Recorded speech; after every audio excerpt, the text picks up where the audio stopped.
The Iraqi army exists no more. The Syrian army is down to at least 50% of its size of 2 years ago.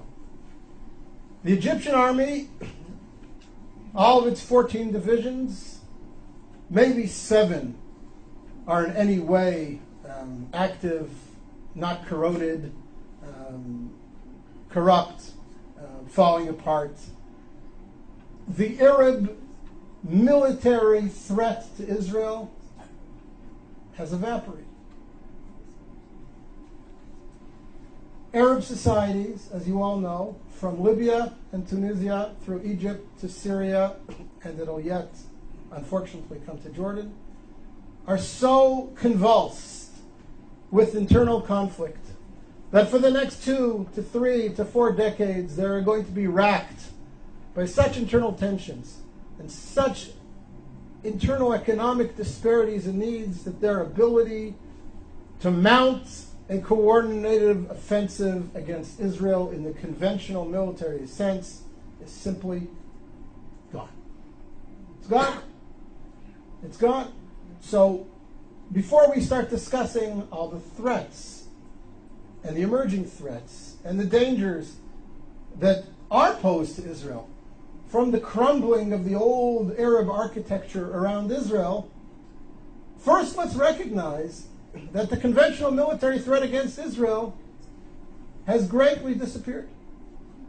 And that is a net gain for Israel. It has tremendous long-term significance. Now, we all know that there are new threats emerging. What was the authoritarian control over countries like Egypt, where the security services had penetrated every element in society. You couldn't burp, you couldn't breathe, you couldn't blow your nose without somebody in the security services knowing about it. That's all gone.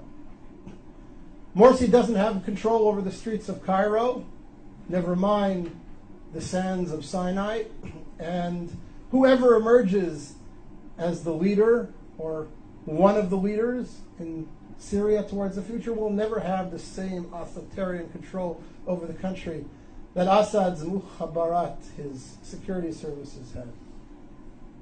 So that creates potential for great conflict. We all know about the threat of weapon stocks, missiles spreading all over, new weapon systems coming into the region, whether it be from Iran or from Russia. All these pose security threats to Israel that Israel will have to deal with in the coming years and perhaps decades. But the conventional military threat, the Israeli fear that the combined armies of Egypt, Iraq, Syria are going to mount a coordinated offensive like they did in the Yom Kippur War against Israel, that's gone. That's gone, thank God, it's gone. And therefore I say to you, again, Israel is winning.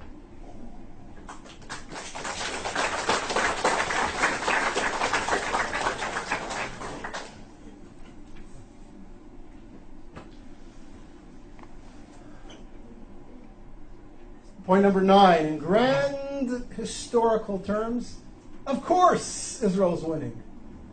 Look at the society that's been created in Israel.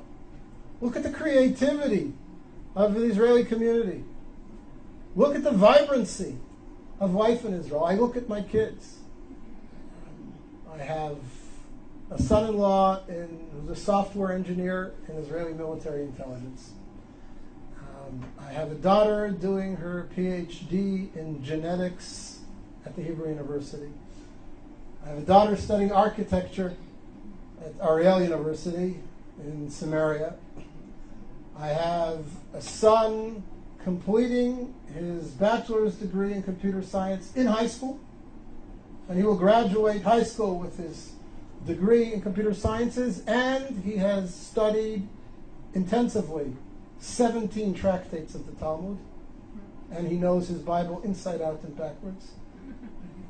And I have 2 younger kids who are in younger grades, and I look at them and I see their contributions and their future contributions to Israeli society, and I look at their friends who are all doing similar exciting things, and one of my daughters is a little bit of an artist as well. And you look at this and you say, what a wonderful youth we have, what a powerful country we have.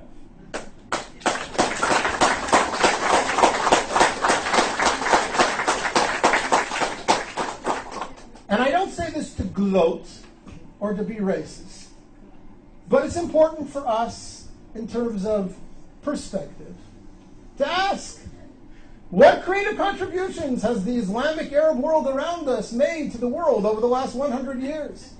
What technologies have been bought by Facebook, Yahoo, Microsoft, and Intel from Saudi Arabia?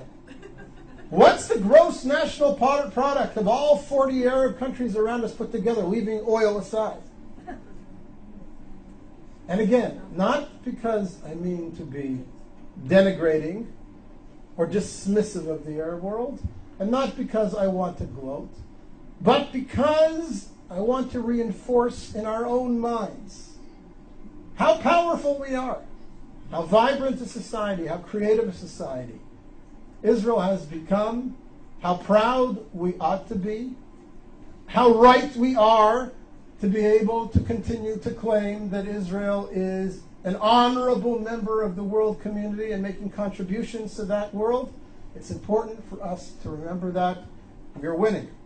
We have a wonderful country, and it will yet do great things for the Middle East and for the world.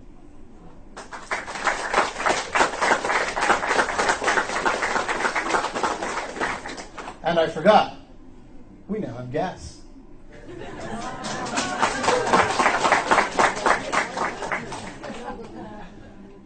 Milk and honey, we're still looking for the honey. And oil, I don't think we're going to ever find, although there is shale oil under much of central Israel, which could take another 50 years to extract.